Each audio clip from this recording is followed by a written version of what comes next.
رزق کی کنجیاں بعض تو میں ماسٹر کی ہیں کہ جس سے رزق خوب آئے گا، اس کی تقسیم پر راضی رہنے والے بنیں۔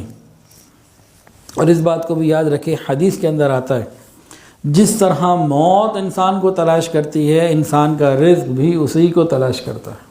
اب رزق کی کنجیاں ایک ایک کر کے سنتے جائیے تو شروع میں وہ باتیں بتائی جائیں گی جن کی وجہ سے رزق بڑھتا ہے۔ ہم ان کو اختیار کر لیں، ہماری رزق کی تنگیاں دور انشاءاللہ ہو جائیں گے۔ ہم ان تمام کنجیوں پر عمل کر لیں، اور یہ کسی عامل بنگالی کے بتائے ہوئے وظیفے نہیں ہیں، یہ تو اللہ اور اس کے رسول کی بتائی ہوئی باتیں ہیں۔ اچھا جی، جو پہلی کی بتائی جا رہی ہے یہ ماسٹر کی ہے، ہم اس پر عمل کریں، اللہ رب العزت مہربانی فرما دیں گے۔ اچھا، ایک سوال میں اور پوچھتا ہوں، سادہ سا سوال ہے۔ جو شخص نماز کی مکمل پابندی کرتا ہوگا اس کو اللہ تعالیٰ کیا عطا فرمائیں گے؟ جنت، ٹھیک ہے نا؟ جو نماز کی پابندی کرے گا وہ جنت میں جائے گا یا جہنم میں؟ جنت میں جائے گا نا۔ اگر نماز کی پابندی کی وجہ سے جنت جیسی بے مثال اور ہمیشہ کی نعمت مل رہی ہے، کیا ہمارے دنیا کے رزق کے مسئلے نماز سے حل نہیں ہو سکتے؟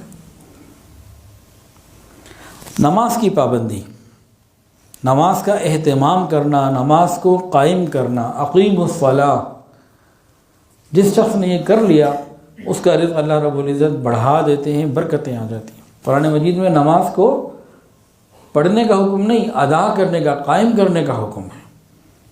کیا مطلب؟ 5 پوائنٹس ہیں جی، پانچوں ہی قرآن سے ثابت ہیں، قرآن کی آیات ہیں۔ یہ نماز میں 5 ہماری چیزیں شامل ہو جائیں گی، ہمارے رزق میں برکتیں آ جائیں گی۔ پہلا پوائنٹ سمجھ لیجئے، وَارْكَعُوا مَعَ الرَّاكِعِينَ، باجماعت نماز پڑھنا، اکیلے نہیں، باجماعت نماز پڑھنا۔ دوسرا پوائنٹ، حافظوا علی الصلوات والصلاۃ الوسطیٰ، 5 نمازوں کو ادا کرنا، بالخصوص عصر کی نماز۔ ایسے نہیں کبھی 3 پڑھ لی، کبھی 2 پڑھ لی، 5 نمازیں ادا کرنا۔ تیسرا پوائنٹ، ان الصلاۃ کانت علی المؤمنین کتابا موقوتا، ہر نماز کو اس کے وقت میں ادا کرنا، فجر کے وقت میں ادا کرنا، ہر نماز اس کے وقت میں ادا ہو۔ اب فجر ہم 9 بجے پڑھ رہے ہیں، ظہر کے ساتھ پڑھ رہے ہیں، کبھی سفر پہ گئے ہوئے عصر یا مغرب یا کوئی نماز قضا ہو گئی، وہ اگلے دن پڑھ رہے ہیں، اگلے وقت پڑھ رہے ہیں، نہیں، یہ نہیں، ہر نماز کو اس کے وقت میں ادا کرنا، نماز قائم کرنے کی بات ہے۔ چوتھی بات، قد افلح المؤمنون الذین هم فی صلاتهم خاشعون، قد افلح المؤمنون الذین هم فی صلاتهم خاشعون، نماز خشوع و خضوع کے ساتھ، توجہ کے ساتھ پڑھنا۔ اور 5ویں بات جس میں رزق کا وعدہ ہے اللہ کی طرف سے، وَأْمُرْ أَهْلَكَ بِالصَّلَاةِ وَاصْطَبِرْ عَلَيْهَا لَا نَسْأَلُكَ رِزْقًا نَحْنُ نَرْزُقُكَ۔ اللہ تعالیٰ فرماتے ہیں آپ خود بھی نماز پر پابند رہیے، اپنے گھر والوں کو بھی نماز کا حکم دیجئے، ہم آپ سے مال کمانا نہیں چاہتے، رزق تو ہم دیں گے۔ یہ 5 پوائنٹس ہیں، توجہ کے ساتھ نماز پڑھنا، ہر نماز کو اپنے وقت پہ ادا کرنا، 5 نمازیں ادا کرنا، اور باجماعت نماز ادا کرنا، خود بھی ادا کرنا، اپنے گھر والوں کو، ماتحتوں کو بھی نماز کا کہتے رہنا۔ جب یہ چیز ہماری ہو جائے گی تو انشاءاللہ العزیز یہ ماسٹر کی ہے، اللہ اسے دنیا اور آخرت کے ہمارے مسائل حل کر دیں گے۔ اب عورت کھڑی مصلی پہ ہو اور دماغ اور دل کلر میچنگ کی طرف ہو، مرد کھڑا مصلی پر ہو، دل دماغ کام کاروبار کی طرف ہو، تو پھر کیا بنے گا؟ دوسری کنجی، رزق کو زیادہ سے زیادہ حاصل کرنے کا دوسرا وظیفہ، وہ کیا ہے جی؟ استغفار کی کثرت استغفار، قرآن مجید میں بھی ہے اور حدیث پاک میں بھی ہے۔ فَقُلْتُ اسْتَغْفِرُوا رَبَّكُمْ إِنَّهُ كَانَ غَفَّارًا يُرْسِلِ السَّمَاءَ عَلَيْكُمْ مِدْرَارًا وَيُمْدِدْكُمْ بِأَمْوَالٍ، اللہ مال میں برکت دیتے ہیں، خوب دیتے ہیں مال، استغفار کی کثرت سے۔ اور حدیث کے اندر بھی آتا ہے کہ جو شخص استغفار کی کثرت کرتا ہے اللہ تعالیٰ ہر غم میں سے خوشی اس کو نکال دیتے ہیں، ہر تنگی میں سے راستہ اسے دے دیتے ہیں اور اس کو وہاں سے رزق عطا فرماتے ہیں. وَرَزَقَهُ مِنْ حَيْثُ لَا يَحْتَسِبُ, وہاں سے اللہ عطا فرماتے ہیں جیسے گمان بھی نہیں ہوتا. تو استغفار کی کثرت کریں. اب اس میں کون سا استغفار ہو بھائی جس میں دل لگ جائے. صرف استغفر اللہ یہ بھی ٹھیک ہے. استغفر اللہ ربی من کل ذنب واتوب الیہ یہ پڑھ لیں, یہ بھی بہت اچھا. استغفر اللہ الذی لا الہ الا هو الحی القیوم واتوب الیہ رب اغفر وارحم وانت خیر الراحمین لا الہ الا انت سبحانک انی کنت من الظالمین, جس میں دل لگے. استغفر اللہ ربی من کل ذنب واتوب الیہ یہ ہمارے مشائخ بہت بتاتے ہیں, اس کو پڑھیں. کتنا پڑھیں بھئی جتنا زیادہ سے زیادہ ہو سکے. لیکن اگر ہم کچھ ایسی ترتیب بنا لیں, جو لوگ رزق کی تنگی میں زیادہ پریشان ہیں, وسائل کے اندر گرفتار ہیں, مسائل میں گرفتار ہیں, وسائل کی تنگی ہے, وہ کیا کریں 1200 مرتبہ روز استغفار پڑھیں. اس طریقے سے کہ ہر 10 دن میں 12,000 کم سے کم پورا ہو جائے. کسی دن 3,000 پڑھ لیا تو کسی دن 500, کسی دن 2,000, یہ چلے گا, اس کا مسئلہ اتنا نہیں ہے. ہر 10 دن میں 12,000 کی کم سے کم تعداد کر لیں. اس کو چند ہفتے چند مہینے لے کے چلیں, پھر دیکھیں اللہ کیسی مہربانیاں فرماتے ہیں. کثرت استغفار مطلوب ہے. اللہ تعالیٰ اپنی رحمت کا فضل کا معاملہ فرما دیں گے. اور قرآن کے اندر آتا ہے وَيَزِدْكُمْ قُوَّةً إِلَىٰ قُوَّتِكُمْ, اللہ تعالیٰ قوت میں اضافہ فرما دیتے ہیں.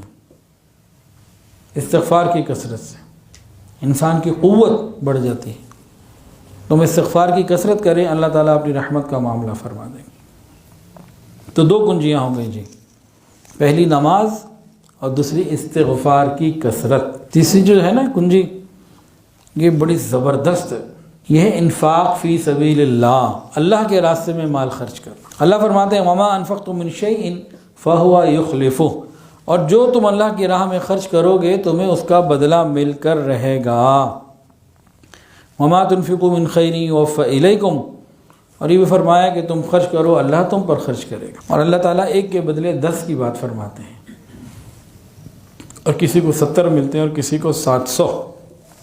اور حضور صلی اللہ علیہ وسلم نے قسم کھا کے ارشاد فرمایا ہے کہ اللہ کے راستے میں خرچ کرنے سے مال کم نہیں ہوتا. آپ ویسے ہی فرما دیتے تب بھی بات پوری تھی, قسم کھا کے مزید تاکید ہو گئی, اللہ کے راستے میں مال خرچ کرنے سے مال کم نہیں ہوتا, بڑھتا ہی بڑھتا ہے. اگر ہمیں تنگی محسوس ہونے لگے, ہم اللہ کے راستے میں مال خرچ کرنا شروع کریں, اللہ دور کر دے. کبھی اس نسخے کو آزمائیں تو صحیح, پھر دیکھیں اللہ کی کیسے مدد آتی. انفاق فی سبیل اللہ ماسٹر کیے, بے نمازی بھی اگر کر لے گا نا تو انشاءاللہ اس کو بھی فائدہ ہوگا. ایسی چیز ہے. اس کا یہ مطلب نہیں ہے کہ ہم کہتے ہیں نماز نہیں پڑھنی ہے ہم نے, یہ اسے مراد نہیں ہے. یہ چیز ہی ایسی ہے, اللہ کے راستے میں آپ خرچ کریں. رزق کی اگلی کنجی کیا ہے؟ تقوی اختیار کرنا. اللہ تعالیٰ قرآن مجید میں فرماتے ہیں وَلَوْ أَنَّ أَهْلَ الْقُرَىٰ آمَنُوا وَاتَّقَوْا لَفَتَحْنَا عَلَيْهِمْ بَرَكَاتٍ مِّنَ السَّمَاءِ وَالْأَرْضِ. اگر یہ دیس بستی والے, یہ لاہور والے تقوی اختیار کرتے, اللہ رب العزت زمین اور آسمان سے برکتوں کے دروازے کھول دیتے. اوپر سے بھی آتا ہے, نیچے سے بھی آتا ہے. اوپر سے کیا آتا ہے جی؟ انوارات, تجلیات, برکات, سکون, اور نیچے سے دنیا کی ساری چیزیں ملتی ہیں تقوی اختیار کرنے سے. وَمَن يَتَّقِ اللَّهَ يَجْعَل لَّهُ مَخْرَجًا وَيَرْزُقْهُ مِنْ حَيْثُ لَا يَحْتَسِبُ. جو اللہ سے ڈرتا ہے, تقوی اختیار کرتا ہے, اللہ تعالیٰ تنگیوں میں سے راستہ نکال دیتے ہیں اور بے حساب عطا فرماتے ہیں. سفیان ثوری رحمۃ اللہ علیہ فرماتے تھے اللہ تعالیٰ کا تقوی اختیار کرو, میں نے آج تک کسی متقی بندے کو محتاج نہیں دیکھا. تقوی کی ایک اور ڈیفینیشن یہ ہے کہ انسان زندگی ایسی گزارے کہ قیامت کے دن کوئی گریبان پکڑنے والا نہ ہو. تقوی کیا ہے؟ گناہوں سے بچنا, اتباع سنت کو اپنانا, پاکیزگی حیا والی زندگی گزارنا. ہم اس پر آئیں پھر دیکھیں اللہ کی کیسی رحمتیں آتی. رزق کی اگلی کنجی ہے کثرت عبادت. فرائض واجبات کے ساتھ ساتھ نوافل, ذکر, مراقبہ, تلاوت کا اہتمام کرنا. یہ ذرا حدیث سن لیجئے. تو کیا لکھا ہوا ہے؟ اے ابن آدم، ترمذی شریف کی روایت ہے، اے ابن آدم تو میری عبادت کے لیے اپنا اے ابن آدم تو میری عبادت کے لیے اپنا وقت فارغ کر دے، میں تیرے دل کو بے نیاز کر دوں گا اور تیرے فقر یعنی تنگی کو دور کر دوں گا، اور اگر تو ایسا نہیں کرے گا تو تیرے دونوں ہاتھ مشغول ہوں گے، اس کے باوجود بھی تیرا فقر دور نہیں ہوگا۔ ہم دن رات میں اللہ کی یاد کے لیے کچھ وقت نکالیں۔ اگلی کنجی، کثرت کے ساتھ حج اور عمرے کرنا۔ حدیث کے اندر آتا ہے کثرت سے عمرہ اور حج کرنے والا محتاج نہیں ہوتا۔ حج عمرے میں اللہ کے راستے میں خرچ کرنے سے گناہوں کی معافی بھی اور وسائل کی آسانی بھی، یہ اللہ کا عجیب نظام ہے۔ اگلی کنجی، یہ بھی ماسٹر کی ہے، رسول اللہ صلی اللہ علیہ وسلم نے اوپن آفر کی ہوئی ہے، کھلی آفر ہے، ہمیں اطلاع دی ہوئی ہے۔ فرمایا جو بندہ یہ چاہے کہ میری عمر زیادہ ہو اور میرا رزق زیادہ ہو، اسے چاہیے کہ رشتہ داروں سے اچھا سلوک کرے۔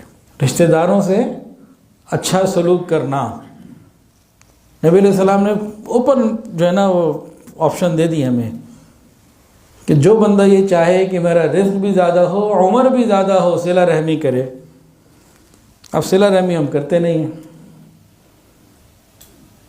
رزق کہاں سے آئے؟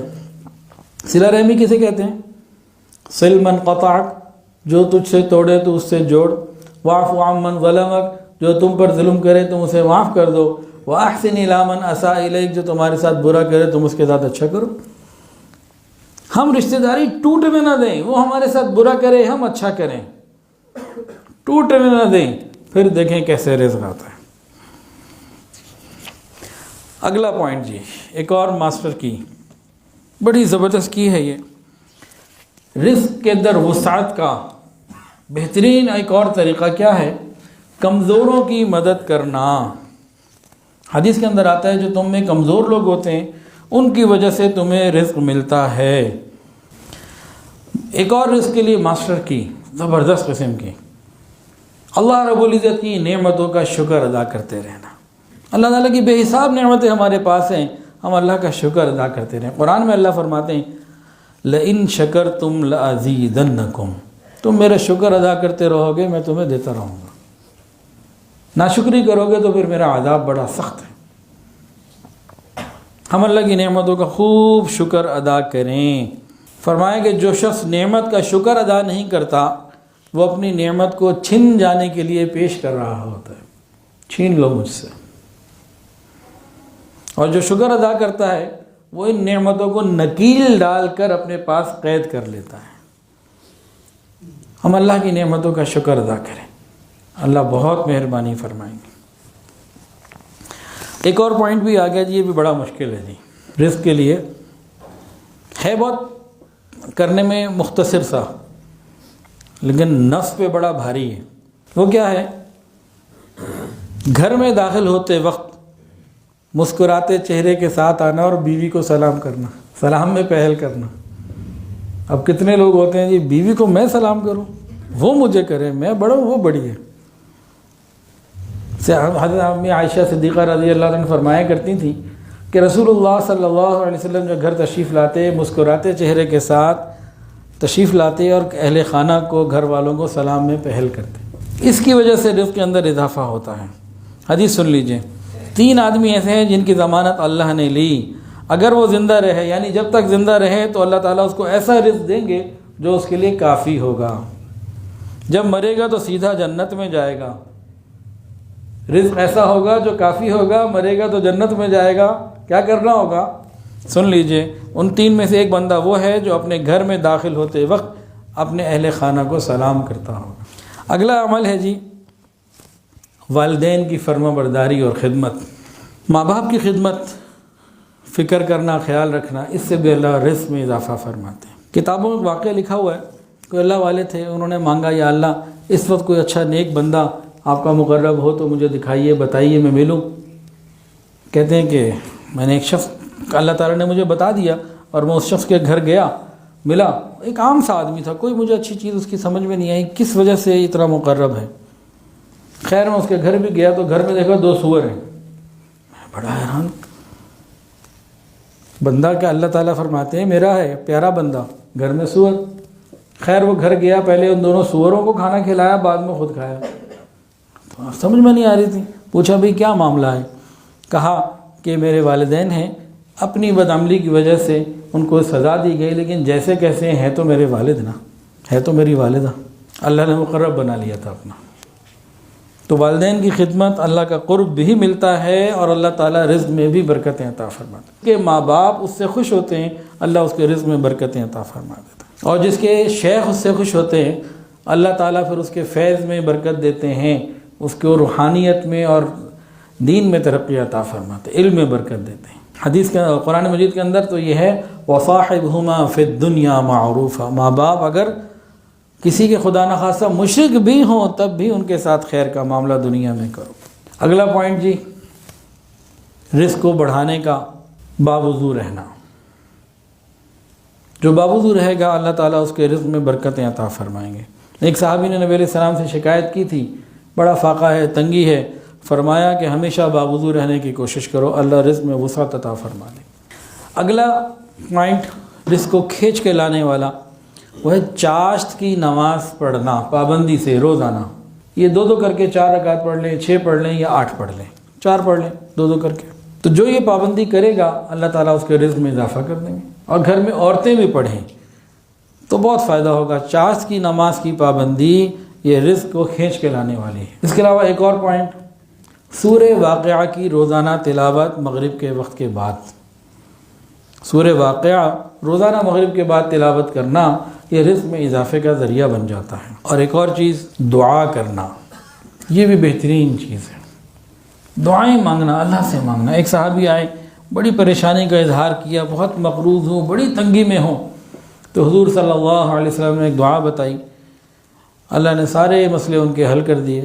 ہم بھی اس دعا کو کثرت سے مانگیں، خوب مانگیں، اللہ ہم سب کے سارے مسئلے جو قرضے کے، تنگیوں کے ہیں، اللہ تعالیٰ حل فرما دیں گے. وہ کیا دعا ہے؟ اللہم انی اعوذ بک من الہم والحزن واعوذ بک من العجز والکسل واعوذ بک من الجبن والبخل واعوذ بک من غلبۃ الدین وقہر الرجال.